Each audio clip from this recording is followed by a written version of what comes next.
like anything new, this takes practice to get it right. So I'm going to show you lots of mistakes that I see students make when they're rolling slabs of clay.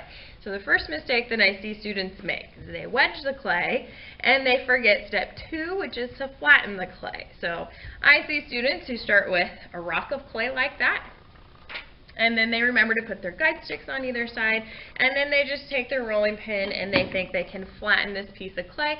Well, this is what happens when you try to roll a rock of clay. Your rolling pin just rolls all around, the clay flips around, and it is not flattening the clay.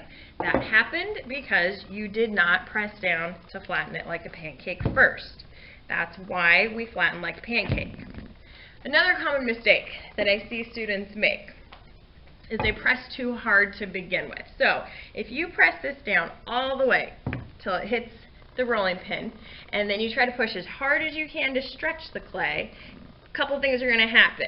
The clay is just going to rip off and roll around that rolling pin, or as you do that, the clay is going to wrap around the rolling pin, and then you've just rolled your slab completely around the rolling pin. That happened because you pushed too hard in the beginning, and this is never going to make a successful slab. All of this wet clay is going to act like glue. So before you can proceed, you always have to clean this off. You do not ever use water to clean this off. Water, when mixed with clay, makes slip. Slip is glue. If you're rolling with a wet rolling pin, it will act like glue, and that will just stick to the rolling pin. So that's what happens if you press too hard, but sometimes if you have really fresh clay, you just cannot press too hard or it will stick no matter what. Another problem that I see students do is that they'll try to roll this direction, and if you're just wiggling the rolling pin side to side, you're not actually flattening the clay.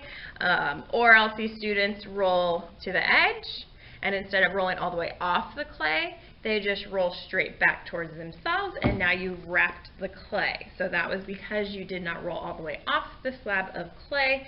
And look at all this clay that just stuck to my rolling pin. I would have to clean that off before I could proceed. So I show you these mistakes so that you know how to problem solve and correct them.